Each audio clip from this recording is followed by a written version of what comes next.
ఏదైనా మన జీవితాలు కూడా రాత్రికి రాత్రి దేవుడు మార్చాలని కోరుతున్నాడు. మనం నమ్మదగని వారమైనను ఆయన నమ్మదగిన దేవుడుగా ఉండి తన స్వభావానికి విరోధమైనది ఏది చేయలేదు. భక్సింగారా మధ్యలో ఒక సేవకునితో కలిసి ఇలాగ అన్నాడంట, నాకు దేవుని మీద ఏ ఫిర్యాదు లేదు, ఒకే ఒక ఫిర్యాదు ఉంది. ఏ ఫిర్యాదు లేదు, ఒకే ఒక ఫిర్యాదు ఏంటి? అవును, దేవుని మీద ఒకే ఒక ఫిర్యాదు ఉంది. ఏంటా ఫిర్యాదు అంటే, తన ప్రియులు నిద్రించుండగా యెహోవా ఆయనకి ఇచ్చుస్తున్నాడు. యెహోవా ఆశ్చర్యకార్యములు చూడరండి, నరులేళ్ళ ఆయన జరిగించిన భీకరమైన కార్యములు గొప్పవి. ఆహా, దేవుని బుద్ధి జ్ఞాన బాహుళ్యములు ఎంతో దొడ్డవి.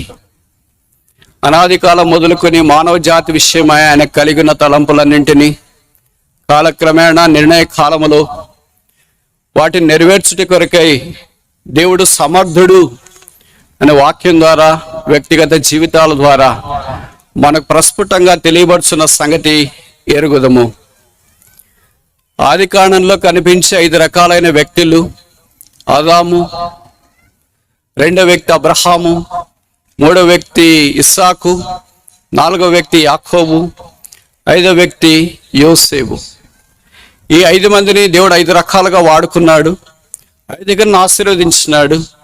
ఆ ఆశీర్వాదం వారికి, వారి కుటుంబాలకు మాత్రమే సొంతం కాకుండా సర్వలోక జనానికి కూడా ఆశీర్వాదాన్ని పంచడానికి దేవుడు ఇష్టపడ్డాడు. దేవుడు ఆశీర్వాదమన కర్త. ఆశీర్వాదము ఆయన చేతిలో ఉంది. ఆయన గుప్పిలు విప్పి మానవుని ఆశీర్వదించగా ఆ మానవుని శపించగలవాడెవడు? ఎంత పడిపోయిన మానవ జీవితాన్నైనా, పాడైపోయిన మానవ జీవితాన్నైనా, పాపంలో కొట్టిమిట్టాడుతున్న మానవ జీవితాన్నైనా, నిరీక్షణకు ఆస్పదము లేకుండా జీవిస్తున్న ప్రతి మానవ జీవితాన్ని కూడా యేసుక్రీస్తు కట్టగలడు.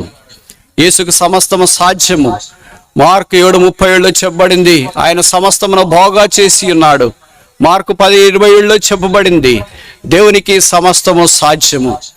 దేవుడు దర్శించినప్పుడు మానవుడు ఆ అవకాశాన్ని వాడుకొని ఆ అవకాశం యొక్క అనుభవంలోనికి ప్రవేశించగలిగితే యాకోబు వలె ఆశీర్వదించబడటానికి ఏ అభ్యంతరం లేదని వాక్యం మనకు తెలియజేస్తుంది.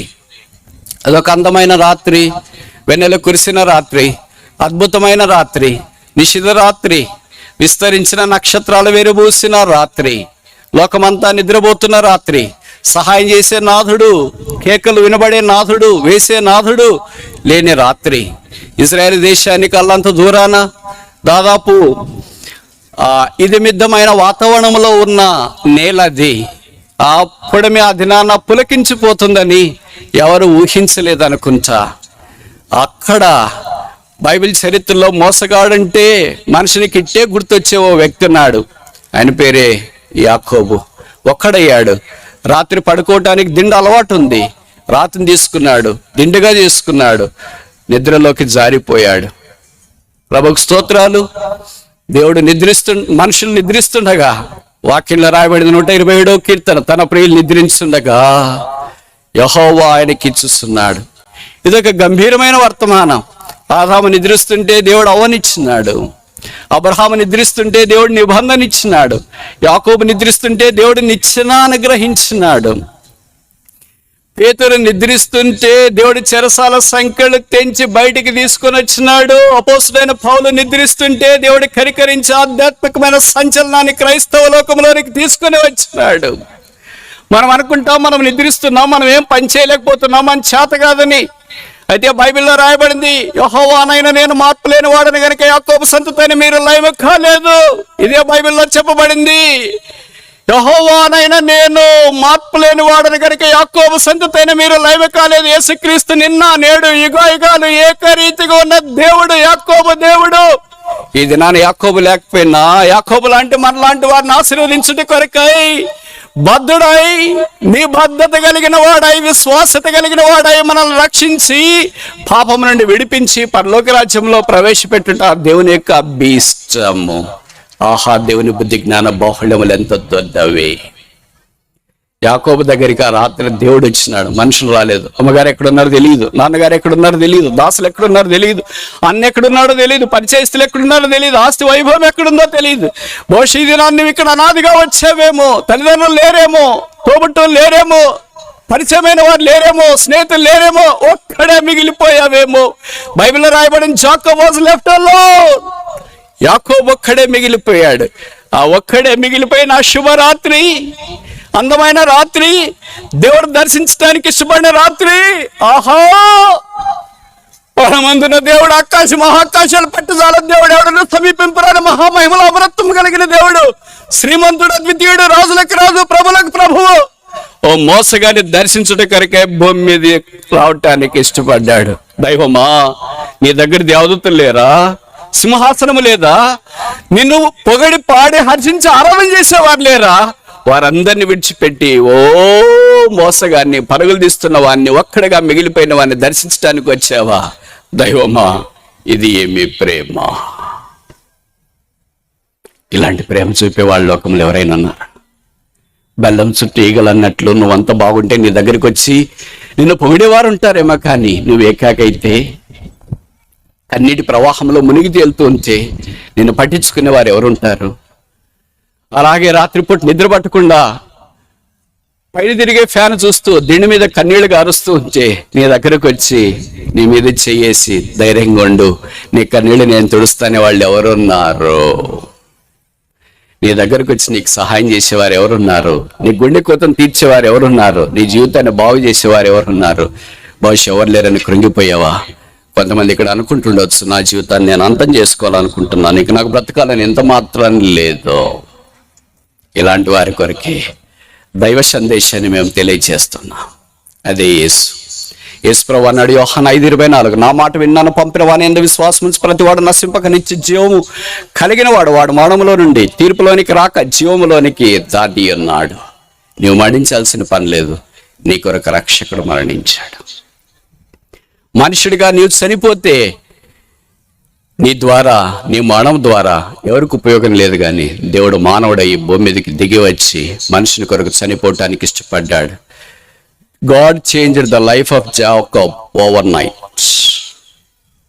రాత్రికి రాత్రే దేవుడు యాకోబు జీవితాన్ని మార్చివేశాడు. This God is still alive. ఈ దేవుడు సజీవుడు. He can change the life of any sinner overnight into a saint heart. ఒక్క రాత్రికి రాత్రి ఏ వ్యక్తి జీవితాన్నైనా పరిశుద్ధమైనది, పావనమైనదిగా దేవుడు మార్చటకు సమర్థుడు. ఆయన పేరే యేసుక్రీస్తు ప్రభు. ఆ యేసుని వెరుగుదువా? అందుకే యాకోబు అన్నాడు, నిశ్చయముగా దేవుడు ఇక్కడ ఉన్నాడు. నిశ్చయముగా మా అమ్మ ఇక్కడ ఉందని చెప్పలే, నిశ్చయంగా మా నాన్న ఇక్కడ ఉన్నాడని చెప్పలే, నిశ్చయంగా మా అన్న ఇక్కడ ఉన్నాడని చెప్పలే, నిశ్చయంగా నా పనివారు ఉన్నారని చెప్పలేదు. God is here. దేవుడు ఉన్న స్థలంలోనికి దేవుడు మనుషుని తీసుకుని వస్తాడు. మనుషుడు దేవుడి దగ్గరికి అడలేడు. కొంతమంది మనుషులు చెప్తారు కదా, ఎక్కడికి వెళ్ళొచ్చారంటే దేవుడి దగ్గరికి వెళ్ళొచ్చామన్నారు. 5 అడుగుల మనుషుడు ఆకాశ మహాకాశాలు పట్టజాలని అద్వితీయ శ్రీమంతులైన ఆ దేవుడి దగ్గరికి ఎలాగెళ్తాడు? బహుశా భాష పదప్రయోగంలో పొరపాటు ఉండొచ్చేమో. మనుషుడు దేవుడి దగ్గరికి వెళ్ళలేడు, అందుకే దేవుడు మానవాకారాన్ని భూమి మీదకి దిగి వచ్చినాడు. ఆయన పేరే యేసుక్రీస్తు ప్రభు. ఆ యేసును నీవెరుగుదువా? యాకోబు ఆ యేసుని ఎరిగాడు. తన జీవితం మార్చబడింది. ఆ స్థలాన్ని ఆధ్యాత్మికమైన, సంచలనాత్మకమైనదిగా దేవుడు మార్చినాడు. దాని పేరే బేతేలు. ఆయన జీవితం అంతా దాని చుట్టూ అది గర్భిణాభగా చేయబడి ప్రదక్షిణ చేయబడిందంటే తప్ప కాదేమో. భక్సింగారా మధ్యలో ఒక సేవకునితో కలిసి ఇలాగ అన్నాడంట, నాకు దేవుని మీద ఏ ఫిర్యాదు లేదు, ఒకే ఒక ఫిర్యాదు ఉంది. ఏ ఫిర్యాదు లేదు, ఒకే ఒక ఫిర్యాదు ఏంటి? అవును, దేవుని మీద ఒకే ఒక ఫిర్యాదు ఉంది. ఏంటి ఆ ఫిర్యాదు అంటే, the lord is too good for me all this days. ఈ దినాలన్నింటిలో దేవుడు నాకు చాలా మంచివాడుగా ఉన్నాడు. అది నేను భరించలేనంత మంచితనం. What a glorious testimony it is. అనేక సార్లు మనం దేవుని మీద నేరారోపణ చేస్తుంటాం. దేవుడు నన్ను పట్టించుకోలేదు, నా చదువులో నాకు సహాయం చేయలేదు, నాకు ఉద్యోగం రాలేదు, నాకు సరైన సంబంధాలు రాలేదు, పెళ్లి కాలేదు, పిల్లలు కాలేదు, తల్లిదండ్రులు లేరు, చూసుకునేవారు లేరు, పొరుగువారు లేరు, పక్కన సహాయపడేవారు లేరు, జాలిపడేవారు లేరు. ఇలాగ రకరకాలుగా మనం తలస్తూ ఉంటాం. ప్రభుకు స్తోత్రాలు. ఆయన అన్నీ చేయుటకు సమర్థుడు. God is too good for all of us at any time, no matter what we are. మనం ఎలాంటి వాళ్ళమైనా సరే దేవుడు మంచివాడు. దానికి యాకోబు జీవితము నిలువెత్తటి ఉదాహరణ. దేవుడి స్థలం అందున్నాడు. మీరు అనుమతిస్తే ఆలస్యం కాకుండా ఈ స్థలానికి పెట్టబడిన 5 పేర్లు మనం చూడటానికి ప్రయత్నం చేస్తాం. ఇవన్నీ మనకు తెలిసే మరలా జ్ఞాపకం చేసుకోవడం అవసరం. మొదటిది 132వ కీర్తన, Psalm 132. 132వ కీర్తన verse 7. 132వ కీర్తన 7వ వచనం. 132వ కీర్తన 7వ వచనం. ఆయన నివాస స్థలములకు పోదమరండి, ఆయన పాదపీఠం ఎదుట సాగిలు పడదమరండి. దేవుడి స్థలం అందున్నాడు. ఆ స్థలానికి ఒక పేరేంటి? నివాస స్థలం. అది ఎవరు నివసించేది? ఒక అధికారా, ఒక సామాన్యుడా, ఓ నిరుపేద, ఓ తృణీకరించబడినవాడా, ఓ అనాథ, ఓ దిక్కులేనివాడా, ఓ భిక్షగాడా? బైబిల్ ఇక్కడ రాయబడింది. దేవుడు నివాసం చేస్తున్నాడు. దేవుని నివాసం భూమి మీద ఉంటే అది ఎంత అందంగా ఉంటుంది. అందుకే యోహాను సువార్తలో కొంతమంది శిష్యులు యేసుప్రభు దగ్గరికి వచ్చి ఇలాగ అడిగారు, మీరు ఎక్కడ నివసిస్తున్నారండి, అసలు మీరు ఎక్కడ ఉంటారు, మీ ఇల్లు ఎక్కడ అని. మనలాంటి వాళ్ళమైతే అడ్రస్ ఇచ్చింటాం, లేదా విజిటింగ్ కార్డు ఇచ్చింటాం. లేకపోతే మీలాంటి సొఫిస్టికేటెడ్ టెక్నాలజికల్లీ రిచ్ పీపుల్ అయితే లొకేషన్ షేర్ చేసి ఉంటారేమో. కానీ యేసుప్రభు ఏమన్నాడో తెలిసిన? లొకేషన్ షేర్ చేయలేదు, అడ్రస్ ఇవ్వలేదు, తర్వాత విజిటింగ్ కార్డు ఇవ్వలేదు. ఆయన చెప్పిన మాట ఏంటంటే, కమ్ అండ్ సీ, వచ్చి చూడరే. ఎవరు వెళ్ళారు, ఎవరు చూచారు, వారు ఎప్పుడు ఇంకా ప్రభుని విడిచిపెట్టలేదు. కనుక మీరు కూడా యేసుక్రీస్తు ప్రభుని వచ్చి చూడండి. ఎక్కడికి వచ్చి చూడాలా? మీరు అనుమతిస్తే ఆ యేసును చూచే స్థలం అమోఘమైనది. అదే కల్వరి కొండ. యెరూషలేము కల్లంత దూరాన దేవుడు తన కుమారుడైన యేసుక్రీస్తు ప్రభు వారిని మనందరి కొరకై శిలువ మీద అప్పగించడానికి ఇష్టపడ్డాడు. ఆయనలో స్వరూపం లేదు, సొగసు లేదు. ఆయన వికారుడుగా మార్చబడ్డాడు. చూడనొల్లని వాడిగా ఆ శిలువలో చేయబడి మనందరి కొరకై చనిపోయి సమాధించబడి తిరిగి 3వ దినాన్ని లేచినాడు. ఆ ప్రభు దగ్గర కుడివైపున ఎడమవైపున దొంగలు వేలాడదీయబడుతూ ఉన్నారు. దొంగకు కలిగిన ఆఖరి అవకాశం. మీకు తెలుసు దొంగలు 5 రకాలు అనుకుంటా. మొదటిది ఏంటంటే దొంగ, రెండవది ఇంటి దొంగ, మూడవది ఏంటి చిన్న దొంగ, నాలుగవది ఏంటి పెద్ద దొంగ, ఐదవది ఆఖరిది. నేను చెప్పే మాటలన్నీ బైబిల్లో ఉన్నాయి, నేను సొంతంగా చెప్తున్నాను, మీరు అనుకోవద్దండి. గజ దొంగ. మీకు తెలుసు కదా, ఆ గజ దొంగే బరబ్బా. యేసు ప్రభు శిలువ మీదకి వెళ్ళడం ద్వారా గజ దొంగకు విడుదల కలిగింది. అలాగే పెద్ద దొంగగా ఉన్న కుడివైపున వేలాడి తీయబడిన ఆ దొంగ కూడా యేసు ప్రభు అన్నాడు, యేసు నీవు నీ రాజ్యంలోనికి వచ్చినప్పుడు నన్ను జ్ఞాపకం ఉంచుకో. ప్రభు యేసు అన్నాడు, today thou shalt be with me in paradise. నేడు నీవు నాతో కూడా పరదేశంలో ఉందో. యేసు ప్రభు ఎప్పుడు ఆలస్యం చేయడానికి దగ్గరికి వస్తే ఆయన నివాసంలోనికి మనం తీసుకుని వెళ్ళాలని కోరుతున్నాడు. మన నివాసం అంతా పాడుబడిపోయింది, ఎవరు రావటానికి అనుకూలంగా ఉండదు, నివాసయోగ్యంగా ఉండదు. అయితే యేసుప్రభు యొక్క నివాసం అందమైనది, అద్భుతమైనది, అసమానమైనది, పరిశుద్ధతకు మారు పేరు. దేవదూతలు అక్కడ నిత్యము గాన ప్రతిగానాలు చేస్తూ పరిశుద్ధుడు పరిశుద్ధుడు పరిశుద్ధుడైన మానక స్తుతించే ఆ దైవ నివాసంలోనికి దేవుడు మనందరినీ తీసుకుని వెళ్ళాలని కోరుతున్నాడు. అందుకే యోహాను సువార్త 14వ అధ్యాయంలో యేసుప్రభు మొదటి 2 వచనాలు అన్నాడు, నేను వెళ్ళి మీకు స్థలం సిద్ధపరుస్తా, ఎందుకంటే నా దగ్గర అనేక నివాస స్థలములు ఉన్నాయి. There are so many mansions. చిన్న ఇళ్ళు కాదు, మనం కట్టుకునే పాకలు కాదు, మనం వేసుకునే పెంకటిళ్ళు కాదు, మనం కట్టుకునే స్లాబ్స్ కాదు, మనం వేసుకునే విల్లాలు కాదు, బంగ్లాలు కాదు, మామూలు మాటకు వచ్చి చెప్పాలంటే డూప్లెక్స్లు అసలే కాదు, మ్యాన్షన్స్. అంతఃపురాలు ఉన్నాయి. అంతఃపురాలు ఎవరు కొరుకుంటాయి? రాజులు కొరుకుంటాయి. ఎవరు కొరుకుంటాయి? రాణులు కొరుకుంటాయి. యేసు ప్రభు నెరిగిన వారంతా ఇక్కడ రాజులే రాణులే. ఆహా, దేవుని బుద్ధి జ్ఞాన బాహుళ్యములు ఎంత దొద్దవి. ఆయన నివాస స్థలంలో మనం ప్రవేశించట కొరకాయి యేసు ప్రభు రక్తం ద్వారా కడగబడి శుద్ధీకరించబడాలని దేవుడు కోరుతున్నాడు. అదే మన అనుభవం అయితే ఆయనే మన నివాస స్థలం. అందుకే మోషే ఇశ్రాయేలు ప్రజలు నడిపిస్తున్నప్పుడు దేవుని వాక్యంలో చెప్పబడుతూ వచ్చింది, తరతరములు ఎవరు నీవు, thou art our dwelling place from generations to generation. మా నివాస స్థలం నీవే. దేవుడే మన నివాస స్థలం. ఒక ఇల్లు కాదు, ఒక పాక కాదు, ఒక గుడారం కాదు, ఒక వీధి కాదు. God is our dwelling place. ప్రభువుతో మనం నివసిస్తే, ప్రభు దగ్గర మనం నివసిస్తే సాతాను ఎలాగొస్తాడు? వచ్చినా కూడా గెలుస్తాడా, ఓడిపోతాడా? మనలో చాలా మందికి తెలుసు కదా.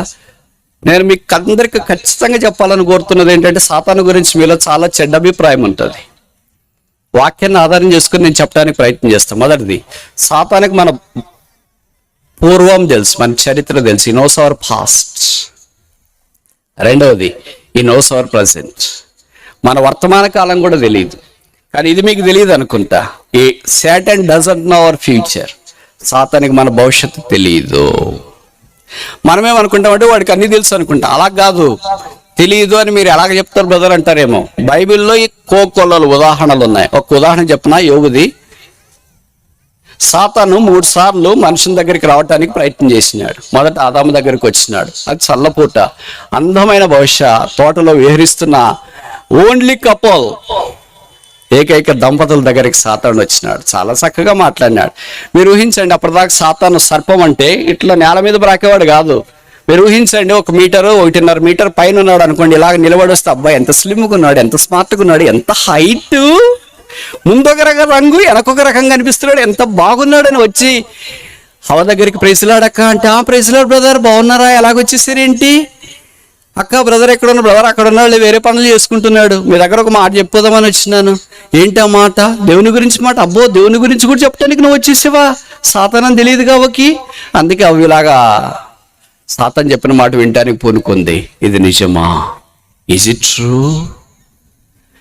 సాతాను వేసిన మొదటి ప్రశ్న ఏంటంటే దేవుని మీద అనుమానం. Every question that is posed to God doubting his faithfulness is the spirit of devil.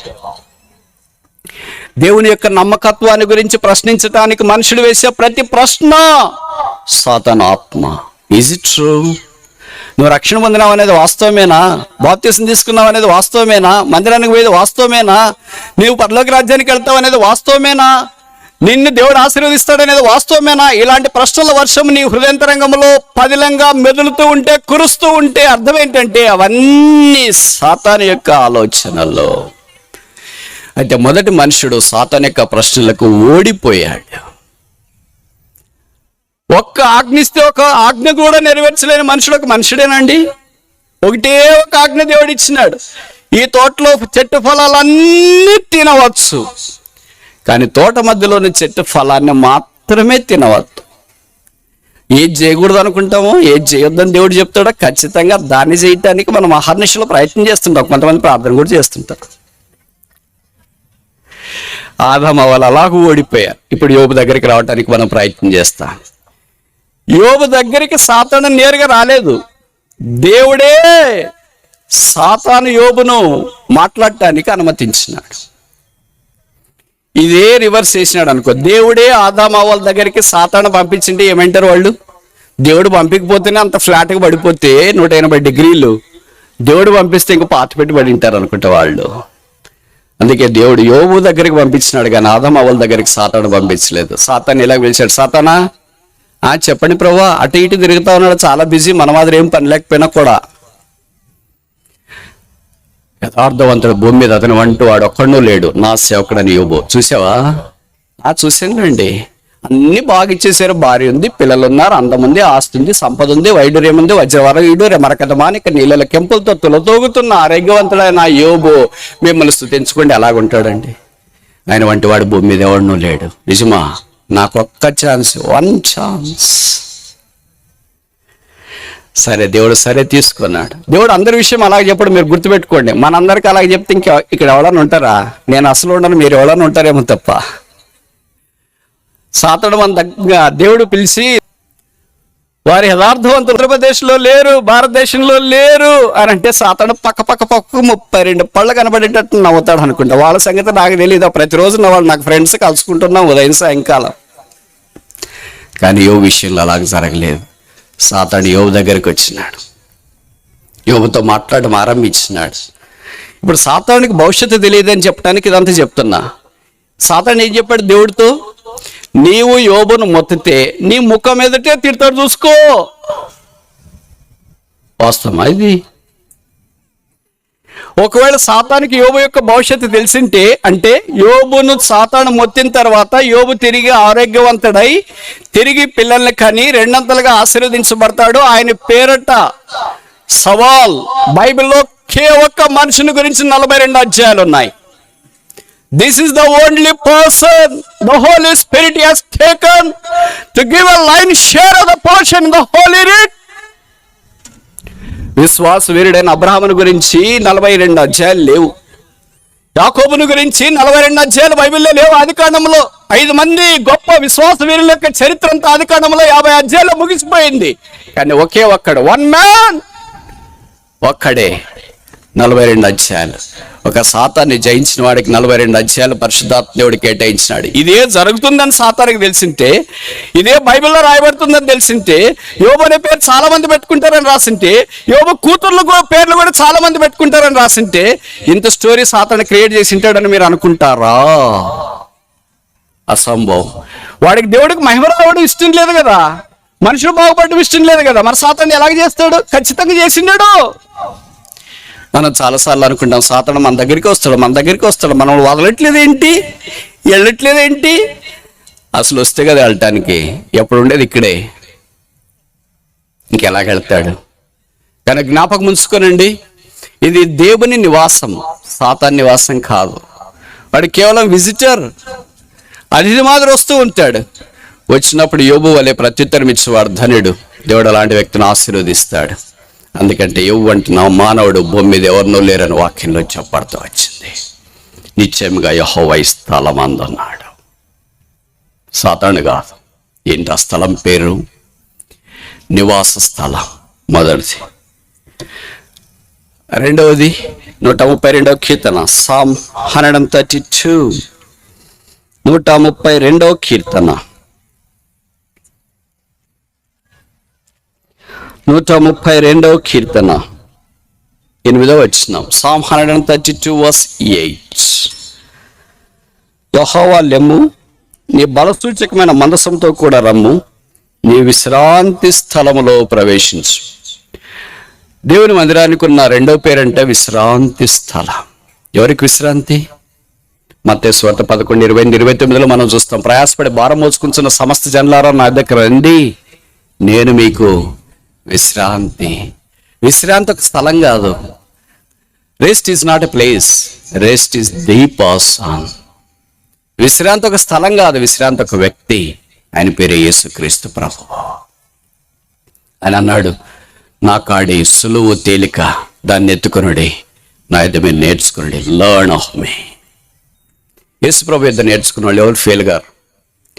A coaching సెంటర్లో నేర్చుకున్నా ఫెయిల్ కావచ్చు, ఉద్యోగం రాకపోవచ్చు. కానీ యేసు ప్రభు దగ్గర నేర్చుకున్న వారు, there is no failure in his institute. ఆ ఇన్స్టిట్యూట్లో, ఆయన సంస్థలో నేర్చుకునే వారికి ఫీజు లేదు. ఎప్పుడైనా హాలిడేస్ ఉంటాయి, ఎప్పుడైనా వర్కింగ్ డేస్ ఉంటాయి. కరోనా-19 రాదేమో. ఆయన దగ్గర నేర్చుకునే వాళ్ళంతా పాస్, నో ఫెయిల్. అందుకని ఆయన దగ్గర నేర్చుకున్న శిష్యులు భూమిని తలకిందలు చేసేవారిగా మార్చబడుతూ వచ్చినారు. బహుశా మనం ఆయన దగ్గర నేర్చుకోవటానికి ఇష్టపడట్లేదేమో, అందుకే ముందుకు సాగలేకపోతున్నాం. మేము విశ్రాంతి లేకుండా అలమటిస్తున్న మానవ కోటికి విశ్రాంతి యేసుక్రీస్తు ప్రభువే. ఆ విశ్రాంతి దేవుడిని ఇవ్వాలని కోరుతున్నాడు. అది ఉచితం. క్రయం మనం చెల్లించాల్సిన పని లేదు. ప్రభువే ఆ క్రయాన్ని మన కొరకై చెల్లించాడు. మూడోది చూస్తామా? 20వ కీర్తన 2వ వచనం, సామ్ 20 verse 2. 20వ కీర్తన 2వ వచనం, సామ్ 20 verse 2. 20వ కీర్తన 2వ వచనం. పరిశుద్ధ స్థలములో నుండి ఆయన నీకు సహాయము. ఈ స్థలానికి ఇంకో పేరేంటి? పరిశుద్ధ స్థలం. యెహోవా నిశ్చయముగా ఈ స్థలం అందున్నాడు. ఏంటంటే అది పరిశుద్ధ స్థలం. నిర్గమాకాండంలో మోషే కొండ మీద గొర్రెలు కాస్తున్నప్పుడు దేవుడు ఆయనకి ప్రత్యక్షమాడు, మోషే మోషే. ఆ స్వరం ఎప్పుడు ఆయన వినలేదు. నన్ను ఎవరు పేరుతో పిలిచేదేంటి? వీడు వాళ్ళని గొప్పవాళ్ళు మనం పేరుతో పిలిచినాం అనుకోండి, ఏమనుకుంటారు వాళ్ళు? పరిచయమైనా అయిండాలా, లేకపోతే నాకంటే పెద్దవాళ్ళు అయినా అయిండాలా అని అనుకుంటా. మోషేని ఎవరు పేరుతో పిలవలేదు అనుకుంటా. వాళ్ళ మామగారు కూడా పేరుతో పిలిచే ధైర్యం చేసిండాడు. ఎందుకంటే మోషే అంతా వాళ్ళ మామగారు చదువుకోలేదుగా, మోషే అంత పిలుపు ఆయనకి లేదుగా. మోషే అంత దివ్య సుందరుడు, వాళ్ళ మామగారు కాదుగా. కనుక నన్ను ఎవరి పేరుతో పిలుస్తారు? తెలిసిన వాళ్ళ పేరుతో పిలుస్తారు. నన్ను కూడా తిరుపతిలో చాలా మంది పేరుతోనే పిలుస్తుంటారు. మీరు మాత్రం బ్రదర్ బ్రదర్ బ్రదర్ అని మీరు అంటారు. తిరుపతిలో జరా రా, అరే ఏంటి అంకుల్ అంటే చెప్పు ఏంటి విశేషాలు ఏంటి తెలుసు కనుక ఏం చేస్తారు? పేరుతోనే పిలుస్తారు. తెలియకపోతేనే కదా. మోషేకి దేవుడు లేదా మోషే దేవుడికి ఎంత సన్నిహితుడు అంటే దేవుడు పేరుతో పిలిచేంత సన్నిహితుడు. పిలిచిన వెంటనే మోషే చూశాడు. ప్రభు అన్నాడు, నీ చెప్పులు విడుము. నీవు నిల్చున్న స్థలం పరిశుద్ధ స్థలం. మనం నిల్చున్న స్థలం ఇది కాదు, మన ఇల్లు కాదు. యేసుక్రీస్తు కల్వరి శిలువ పరిశుద్ధమైనది. అపరిశుద్ధులైన మన కొరకై పరిశుద్ధుడైన దేవుడు ఆ శిలువ మీదకి వెళ్ళాడు. అక్కడే రక్తం కార్చాడు, చనిపోయి సమాధి చేయబడి తిరిగి లేపబడ్డాడు. కనుక అదే మన యొక్క స్థలం, అదే మన పరిశుద్ధ స్థలం, హోలీ గ్రౌండ్.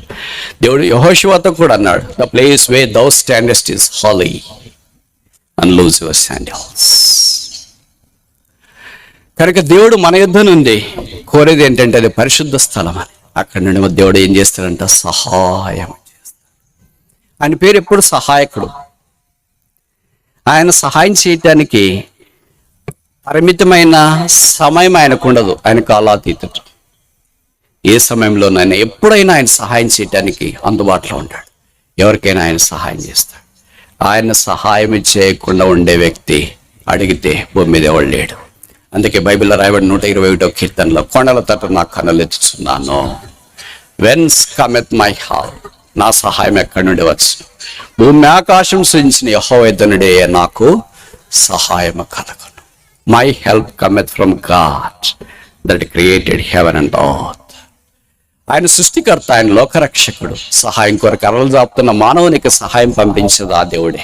మనుషుడు సహాయం చేస్తే మీకు ఉప్పుడు భోజనం పెట్టవచ్చు, ఒక డ్రెస్ తీసియచ్చు, ఒక వాచ్ ఇవ్వచ్చు, ఒక కళ్ళద్దాలు ఇవ్వచ్చు, ఒక చెప్పులు ఇవ్వచ్చు, లేకపోతే ఇలా మిమ్మల్ని ఒక స్థలం నుండి ఇంకో స్థలానికి డ్రాప్ లేదా లిఫ్ట్ ఇవ్వచ్చు. అంతకంటే ఎక్కువ సహాయం చేస్తాడా? సహాయం చేయలేరు. కానీ దేవుడు సహాయం చేస్తే అదే అనిర్వచనీయమైన సహాయం. వద్దనేదాకా దేవుడు చేస్తూనే ఉంటాడు. ఆ దేవుని యొక్క సహాయము వెలకట్టలేనిది, పరిమితి లేనిది, అపరిమితమైనది. భగత్ సింగ్ గారు తన యాత్రా జీవితంలో ఆ సహాయాన్ని పొందటానికి దేవుని సన్నిధిలోనికి వచ్చినాడు. అదే మనకు తెలుసు, ప్రార్థన. ఎలా ప్రార్థన చేసినాడు? విశ్వాసంతో ప్రార్థన చేసినాడు. మనం కూడా ప్రార్థన చేస్తుంటాం. ఎంత ప్రార్థన చేస్తాం? విశ్వాసం కాదు, అవిశ్వాసంతో ప్రార్థన చేస్తాం. మనం ప్రార్థన చేస్తే జవాబు రాదని మనకే తెలుసు, కానీ ప్రార్థన చేస్తాం. ఎందుకంటే ప్రార్థన చేయకపోతే దేవుడు ఏమన్నా మొత్తేస్తాడేమో మన భయం మనకుంది. అలా భక్తులు ప్రార్థన చేయలేదు. భగత్ సింగ్ గారు అలాగే ప్రార్థన చేయలేదు. ఒకటి నేను విన్నది ఏంటంటే, భగత్ సింగ్ గారు హెబ్రోన్లో ఆరోగ్యకరంగా ఉన్న దినాల్లో ఆయనకు దగ్గరలోనే సిఈ దాసన్ గారు అని ఆయన జత పని వారు ఉండేవారు. ఆయనకి చాలా నమ్మకమైన పరిచారకులు.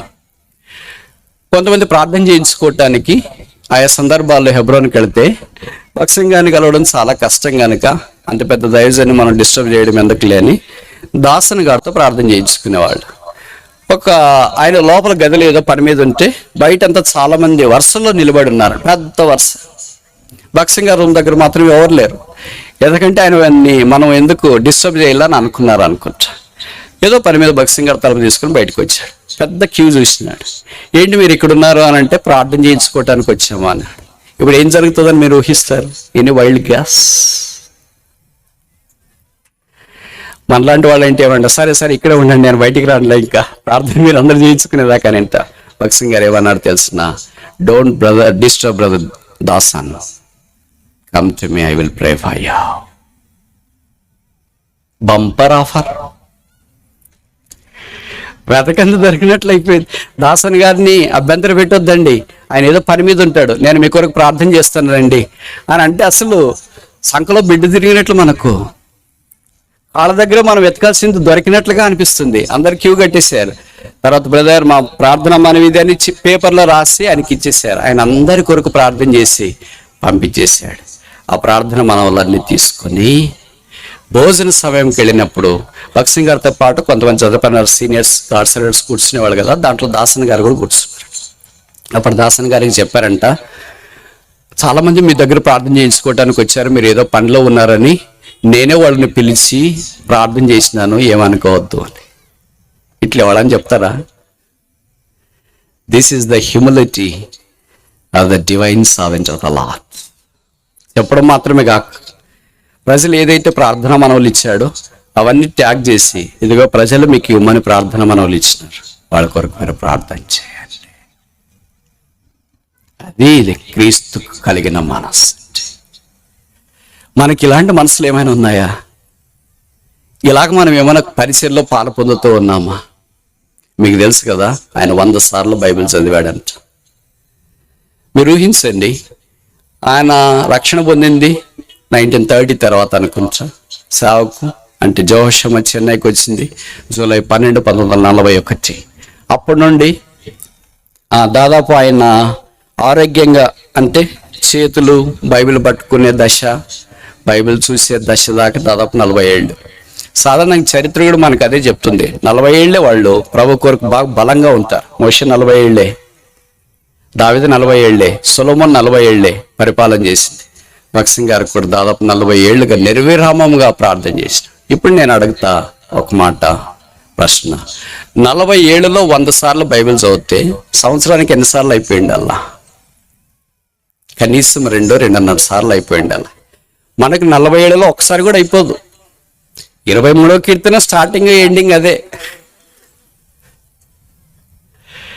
ఎందుకు బైబిల్ చదువుతున్నాడంటే, బైబిల్లో రాయబడింది, వినుట వలన విశ్వాసము కలుగును, వినుట దేవుని గురించిన మాట వలన కలుగు. మనకి ఎందుకంత విశ్వాసం లేదు, మనం ఎందుకంత ప్రార్థన చేయలేకపోతున్నామంటే వాక్యం చదవట్లేదు. విశ్వాసానికి అంత లింక్ ఏంటంటే వాక్యం. ఈ వాక్యం చదువుడు ద్వారా, వినడం ద్వారా విశ్వాసం అధికమవుతుంది. విశ్వాసం అధికమవుతుంది కనుక ప్రార్థన చేయడానికి అవకాశం ఉంది. ప్రార్థన చేస్తున్నాం కనుక దేవుడు మన అక్కర తీర్చడం కొరకే, సహాయపడ్డ కొరకే దేవుడు మనతో పాటు ముందు వస్తాడు.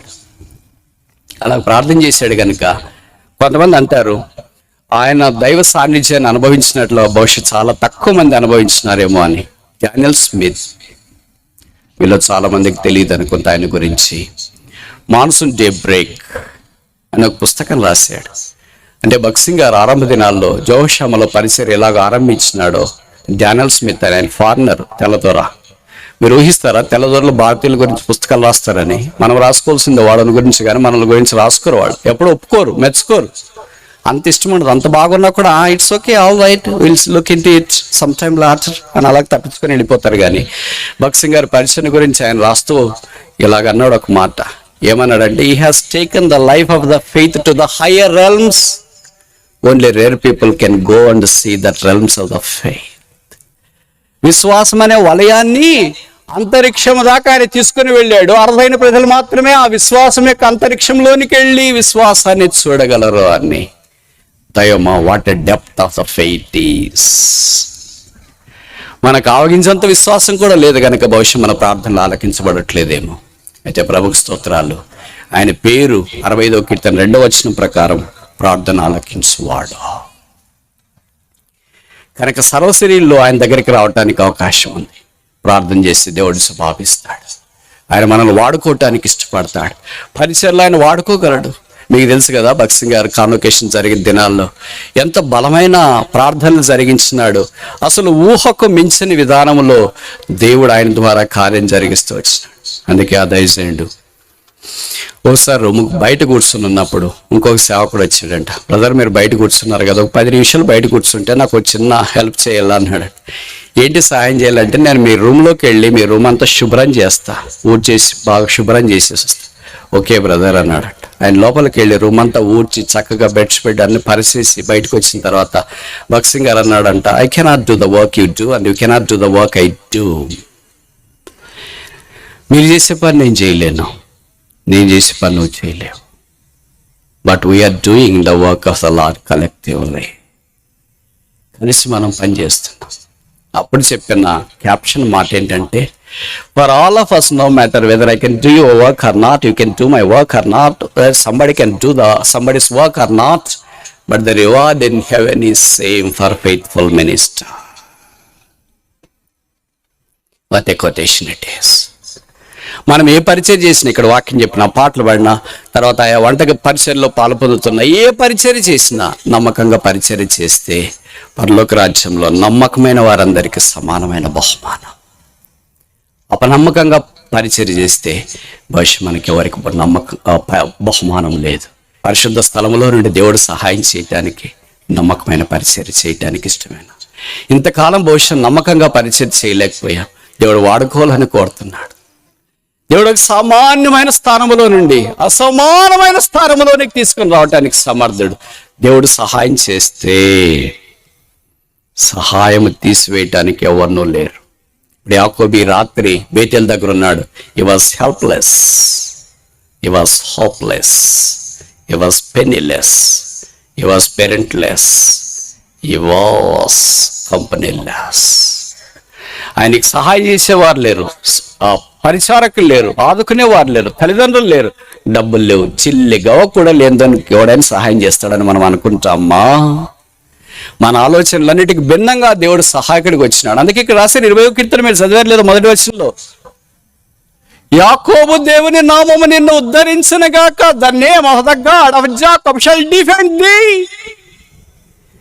మనల్ని ఉద్ధరించేది, మనల్ని కాపాడేది, మనం భద్రపరిచేది, మనల్ని ఆయుష్లోనికి తీసుకొని వచ్చేది దేవుని నామమే. ఆ కాళం చేత విశ్వాసవీడైన భక్సింగ్ గారు లాంటి వాళ్ళు అనేకమైన అద్భుతాలు జరిగించిన కాన్వకేషన్ 1985 చివరి అనుకుంటా, హెబ్రోన్ హైదరాబాద్లో దాదాపు 20,000 మంది హాజరయ్యారని బైబిల్ పండితులు అంచనా, లేదా విశ్వాసులు పెద్దవాళ్ళకి అంచనా. కాన్వకేషన్కి నేను 2 సార్లు వెళ్ళా, 1984, 85 లాస్ట్. అప్పుడే రక్షించబడ్డాను. ప్రభు అంటే విశేషమైన ఆసక్తి ఉంది, కానీ ప్రయాణానికి డబ్బులు లేవు. అయినా దేవుని మీద భారం వేశాను. అప్పుడు మా ఊరు నుండి హైదరాబాద్కి 20 రూపాయల ticket, RTC bus Palle Velugu లాంటిది. 40 రూపాయలు ఉంటే వెళ్ళి రావచ్చు, 50 రూపాయలు కావాలో ప్రభు అని ప్రార్థన చేసిన. అంతలో ఎవరో మా దూర బంధువు వచ్చేసి నాతో మాట్లాడి నాకేం చెప్పాడంటే, నీకు 50 రూపాయలు ఇవ్వాలని అనిపిస్తుంది, అందుకే ఇచ్చేసి వెళ్తున్నాను అన్నాడు. దేవుడు ఇలా కూడా సహాయం చేస్తాడా? ఇలా కూడా అక్కర తీరుస్తాడా?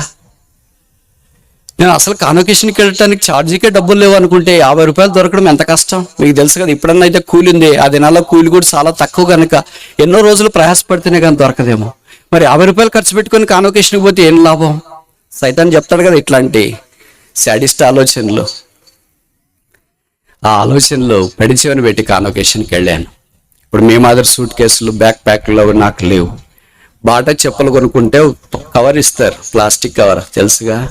ఆ ప్లాస్టిక్ కవర్లో జత బట్టలు పెట్టుకొని, పాతలకు తెలిసింటే నేను చెప్పేవాడిని, గోపి పళ్ళప్పుడి 10 పైసలు ఉంటే ఒకటిస్తారు.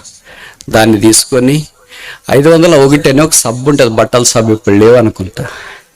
ఆ సబ్బు ఒకటి తీసుకొని, లైఫ్ బాయ్ సబ్బు అదొకటి తీసుకొని ఆ బ్యాగ్ పట్టుకొని ఎప్పుడు అడుగు పెట్టా. అప్పుడే కొత్తగా రక్షించబడ్డా. నేను ఏడో ఊహించలేదు. ఒక చెట్టు దగ్గర నా బ్యాగ్ పెట్టుకున్నా, దాదాపు 9 రోజులు అక్కడ.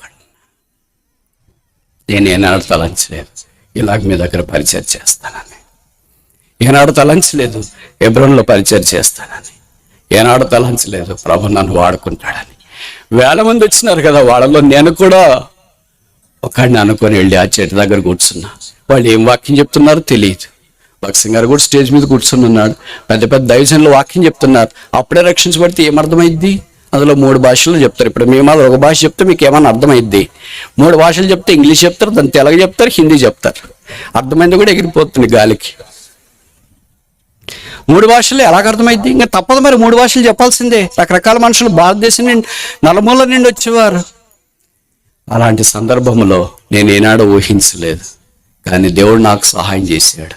ఇదే నా ద్రాక్ష తోటలో ఓ సామాన్యమైన పనివాడిగా పనిచేసే భాగ్యము దేవుడు నాకు ఇచ్చాడు. ఇది సహాయం కాదా? ఇది దేవుని యొక్క దర్శనం కాదా? ఇది దేవుడు ఆదుకునే విధానం కాదా? మనం నమ్మదగని వారమైనను ఆయన నమ్మదగిన దేవుడుగా ఉండి తన స్వభావానికి విరోధమైనది ఏది చేయలేదు. నిశ్చయంగా యెహోవా ఈ స్థలం అందున్నాడు. ఈ స్థలానికి పెట్టుబడిన 3 పేర్లు చూసాం మనం. ఇంక 2 చూడడం లేండి, ఆలస్యం అయిపోద్ది. మొదటిది ఏంటి? ఇట్స్ ఎ డ్వెల్లింగ్ ప్లేస్, నివాస స్థలం. రెండవది ఏంటి? ఇట్స్ ఎ విశ్రాంతి స్థలం, రెస్టింగ్ ప్లేస్. మూడవది ఏంటి? ఇట్స్ ఎ హోలీ ప్లేస్, పరిశుద్ధ స్థలం. ఈ స్థలం అంతా దేవుడు మనల్ని అలాగే చేయాలని కోరుతున్నాడు. అందుకే కొత్త నిబంధనకు వచ్చిన తర్వాత ఇప్పుడు ఏం చెప్పాడంటే యేసుప్రభువు వారు, ఎక్కడిద్దరు ముగ్గురు నా నామం చేరి వస్తారో అక్కడ నేను వారి మధ్య ఉందును. Jesus is our resting place, Jesus is our dwelling place, Jesus is our holy place. మన నివాస స్థలం ఏసే, మన విశ్రాంతి స్థలం ఏసే, మన పరిశుద్ధ స్థలము ఏసే. చేతి ప్రభువా నాకు సహాయం చేయమని కేక వేసే ప్రతి ఒక్క చెయ్యి యేసు ప్రభు పట్టుకొని సహాయం చేయడానికి సిద్ధంగా ఉన్నాడు. అలాంటి వారిని ప్రభు కనికరించాలని కోరి మానవుడిగా ఈ భూమి మీదకి దిగి వచ్చినాడు. యాకోబు జీవితం ఒక్క రాత్రికి రాత్రి మార్చబడింది. ఇది మన జీవితాలు కూడా రాత్రికి రాత్రి దేవుడు మార్చాలని కోరుతున్నాడు. అందుకే దేవుడు మానవుడు ఈ భూమి మీదకి దిగి వచ్చాడు. అదొక ఊరు. ఆ ఊర్లో తల్లిదండ్రులు ఉన్నారు. వారికి ఒక చిన్న కుమారుడు ఉన్నాడు.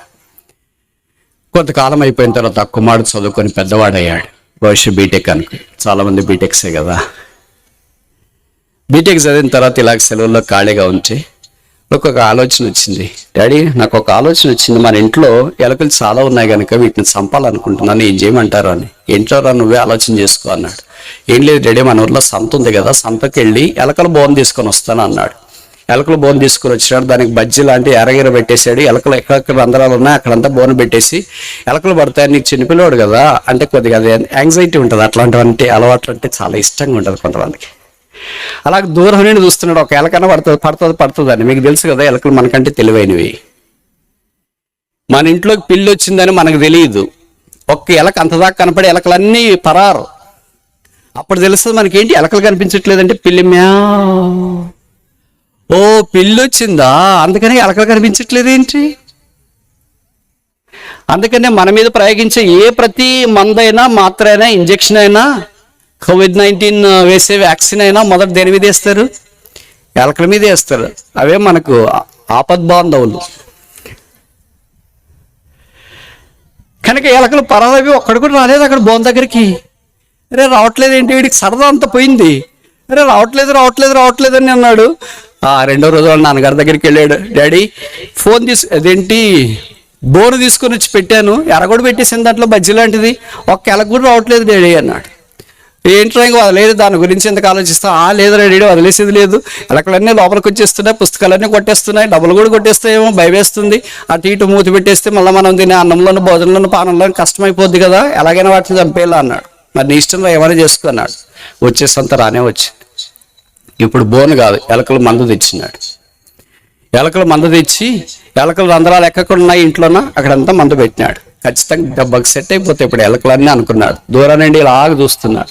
ఎలకలు రాలేదు కానీ చీమలు, నల్ల చీమలు, ఎవరికి సైతానికి కూడా కీడు చేయని నల్ల చీమలు అంతా దండగా అలాగే వచ్చేస్తాయి. వస్తున్నాయి, ఆ మంద దగ్గరికి వస్తున్నాయి, పడిపోతున్నాయి, మన దగ్గరికి వస్తున్నాయి, పడిపోతాయి. చాలా బాధేసింది. అయ్యో ఎవరికి కీడు చేయని చీమలు ఇలాగ చనిపోతున్నాయి ఏంటి? అప్పుడు రాకుండా చేయమంటే రాకుండా చేయడానికి ఎంత ప్రయత్నం చేసినా రావట్లేదు.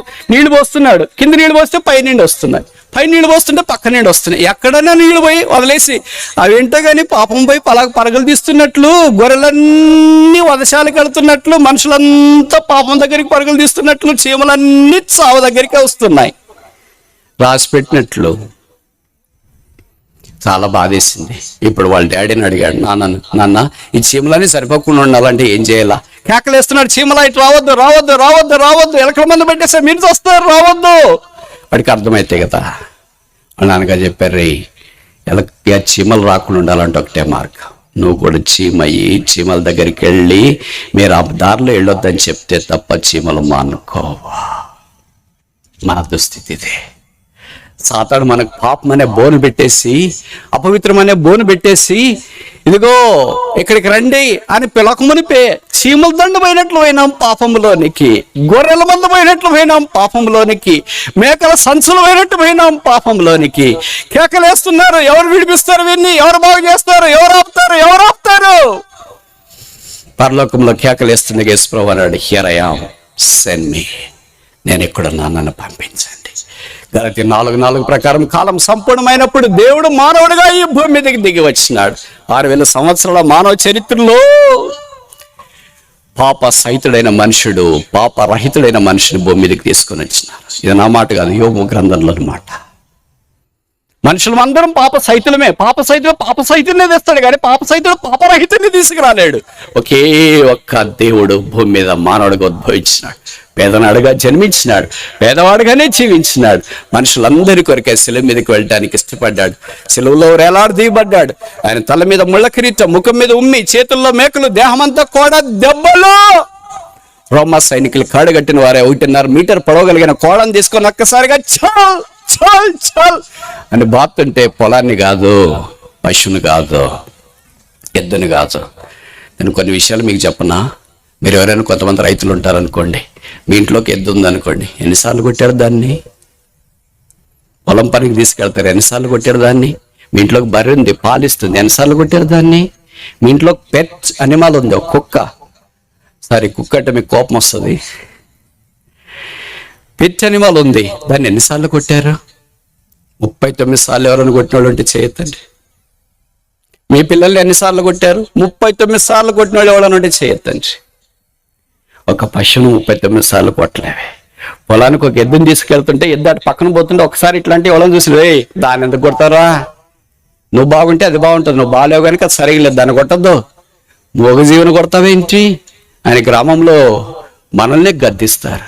ఒక పశువు మీద ఒక దెబ్బేయటానికి కూడా మనుషుడు ఇష్టపడ్డే దేవాతి దేవుడు, పాపం పెరిగిన దేవుడు, పాపముగా భూమి మీదకి వచ్చిన లోకరక్షకుని మీద పాపాత్ముడైన మానవుడు కూడా దులిపిస్తున్నప్పుడు బైబిల్లో రాయబడింది, ఆకాశమందున్న తండ్రి అతను నలుగుగొట్టుటకు ఇష్టమాయను. మొదటి దెబ్బ, రెండో దెబ్బ, మూడో దెబ్బ, నాలుగో దెబ్బ, ఐదో దెబ్బ, 10, 15, 20, 25, 30, 35, 36, 37, 38, స్టాప్. శరీరం అంతా ఆరికాల మొదలుకొని నన్నెత్త దాకా ముక్క చెక్కలుగా మార్చబడింది. వీపు దున్నేశారు, లోతుగా దున్నారు, రక్తం ప్రవహిస్తూనే వచ్చింది. యేసు ప్రభువు అన్నాడు, తండ్రి వీరేమి చేయించున్నారో వీరెరగరు కనుక వీరిని క్షమించు. దైవమా, ఇది ఏమి ప్రేమ, ఇది ఏమి త్యాగం. మాథ్యూ హెన్రీని ప్రఖ్యాతి చెందిన బైబిల్ కామెంటేటరీ లాగన్నాడు, యేసు ప్రభువు వారు చనిపోతూ వీలునామా రాశాడు. వీలునామా రాయాలంటే ఆస్తి ఉండాలిగా, ఆస్తి లేకుండా ఏం వీలునామా రాశాడంటే వీలునామా. ఆ వీలునామాలో మొదటిది ఏంటంటే, నా ప్రాణము తండ్రికి అప్పగిచ్చేస్తున్నాను, నా తల్లిని శిష్యుడైన యోహానుకు అప్పగిస్తున్నాను, నా దేహాన్ని అరిమతయ్య యోసేపుకి అప్పగిస్తున్నాను, నా రక్తాన్ని ఎదిరిన శేషమైన మానవ కోటికి అర్పిస్తున్నాను, నాలో మిగిలిన ప్రతిదానిని ఈ భూమి మీదకి అప్పగిస్తున్నాను. అప్పుడు ఎవరు అన్నారంట, అందరి గురించి వీలునామా రాశారు. 3.5 సంవత్సరాలుగా 12 మంది శిష్యులు నిన్ను వెంబడించినారు, కుటుంబాలు వదిలేసి, ఆస్తులు అంతస్తులు వదిలేసి, వారికి ఏం వీలునామా రాయలేదే. అప్పుడు ప్రభు ఇలాగా రాశారంట, I give my peace for them, నేను సమాధానం ఇస్తున్నాను. అందుకే ఆయన అన్నాడు, లోకం ఇచ్చినట్లుగా నేను సమాధానం ఇట్లేదు, నా సమాధానము మీకు అనుగ్రహించ వెళ్ళొచ్చున్నాను. తండ్రికేమో ప్రాణం ఇచ్చాడు, మనలాంటి పాపులకేమో రక్తం ఇచ్చినాడు, తల్లినేమో యోహానికి ఇచ్చినాడు, శరీరాన్నేమో అరిమతయ్య యోసేపుకి ఇచ్చినాడు, సమాధానాన్ని శిష్యులకు ఇచ్చినాడు. ఏమీ లేనివాడిగా శిలువలో మధ్యలో వేలాడదీయబడ్డాడు.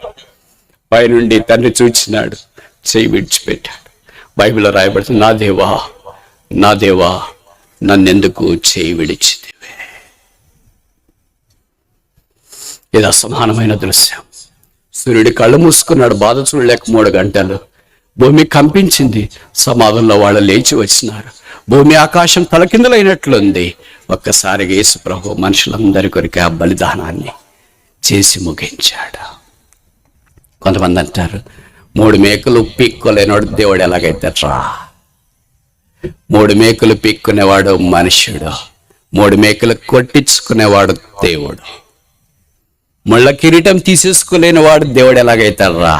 ముళ్ళ కిరీటం తీసేసుకునేవాడు మనుష్యుడు, ముళ్ళ కిరీటం పెట్టించుకునేవాడు దేవుడు.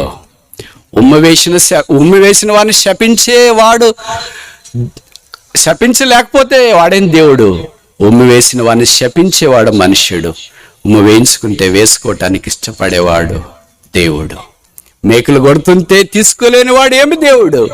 మేకులు కొట్టించుకునేవాడు దేవుడు. బల్లెముతో పొడుస్తుంటే తప్పించుకోలేని వాడు దేవుడు ఎలాగైతాడు రా? బల్లెముతో పొడుస్తుంటే తప్పించుకునేవాడు మానవుడు, బల్లెముతో పొడిపించుకోవటానికి మనఃపూర్వకంగా ఇష్టపడేవాడు దేవుడు. ప్రాణం పెట్టుట కొరకే ప్రాణం తప్పించుకోవటానికి కొరకే పరిగెత్తిపోయేవాడు మనుషుడు, మనస్ఫూర్తిగా ప్రాణం పెట్టేవాడు దేవుడు. ఆ దేవుడే యేసుక్రీస్తు ప్రభు. ఆ ప్రేమ యేసుక్రీస్తుదే. మనుషులందరి కొరకు ఇంతగా ప్రేమించేవారు ఎవరున్నారు? రక్తం కార్చేవారు, చనిపోయిన వారు, సమాధి చేయబడి తిరిగి లేపబడిన వారు ఎవరున్నారు? యేసు తప్ప. ఈ లోకం అశాశ్వతం. భవిష్యత్ లోకంలో ఓడిపోయావా, కృంగిపోయావా, జారిపోయావా, డస్సిపోయావా, చదువు అంటట్లేదు, ఉద్యోగాలు రాలేదు, పెళ్ళిళ్ళు కావట్లేదు, పిల్లలు కావట్లేదు, తల్లి చూసుకోవట్లేదు, భర్త చూసుకోవట్లేదు, భార్య చూసుకోవట్లేదు, వ్యాపారం రావట్లేదు, పంటలన్నీ దెబ్బతినిపోయినాయి. తర్వాత చీడ పురుగులు, పసరు గొంగళి చీడ పురుగులు అన్నీ తినేసాయి. నాకు చావేసారండి. అప్పుల మీదకి వచ్చినాయి, అనారోగ్యం మీదకి వచ్చింది, ఆపదల మీదకి వచ్చినాయి. నేను బ్రతుకుతానన్న నమ్మకం లేదేమో. మనుషుడు అన్నం లేకుండా 40 రోజులు బ్రతకగలడు, నీళ్ళు లేకుండా 4 రోజులు బ్రతకగలడు, ఆక్సిజన్ లేకుండా 4, ప్రాణవాయువు లేకుండా 4 సెకండ్లు బ్రతకగలడు. నిరీక్షణ లేకుండా 4 నానో మినిట్స్ కూడా మనుషుడు బ్రతకలేడు. ఆ నిరీక్షణ కొలస్సీ 1:27 Christ is the hope of the glory. క్రీస్తే ఆ మహిమ. నిరీక్షణ, ఆ నిరీక్షణకర్తని యేసును వద్దకు రావా. నిశ్చయముగా యెహోవా ఈ స్థలం అందన్నాడు. యాకోబు భూమి మీద యెహోవాను చూచాడు, మనం పరలోకంలో ప్రభువును చూస్తాం. ఆయన వలే ఉంచాం, ఆయన పోలి ఉంచాం, ఆయనతో పాటు సదాకాలం మనం ఉంచాం. ఈ కష్టాలు, బాధలు ఉండవు. ఇలాంటి లైట్లు కనపడవు, ఇలాంటి రాత్రి మనకు కనపడదు, ఇలా స్త్రీలు పురుషులు వేరువేరుగా కనపడరు, రకరకాల వస్త్రాలు మనకు కనపడవు, రకరకాల భిన్న పరిస్థితులు, ప్రాంతాలు, కులాలు, జిల్లాలు ఇలాగ ఏమి కనపడవు. ఎవడనో లెక్కింపుగా చెక్కింపు కానీ గొప్ప సమూహము తెల్లని వస్త్రాలు ధరించిన వారే ఖర్జూరపు మంటలు చేతబట్టుకొని ఆ గొర్రెపిల్ల ఎదుట కేకలేస్తూ జయధ్వనులు చేస్తూ ఆయన సన్నిధిలో ఉండనయ్యున్నారు. ఆహా, దేవుని భాగ్యము మనుషుల పక్షాన ఎంతో దొడ్డది. ఈ భాగ్యం నీకొద్దా? ఈ రక్షణ నీకొద్దా? ఈ పాప క్షమాపణ వద్దా? ఈ మారు మనస్సు వద్దా? ఈ ఆశీర్వాదం వద్దా? దేవుడు నేను మార్చాలని కోరుతున్నాడు. నీకు ఇష్టమేనా?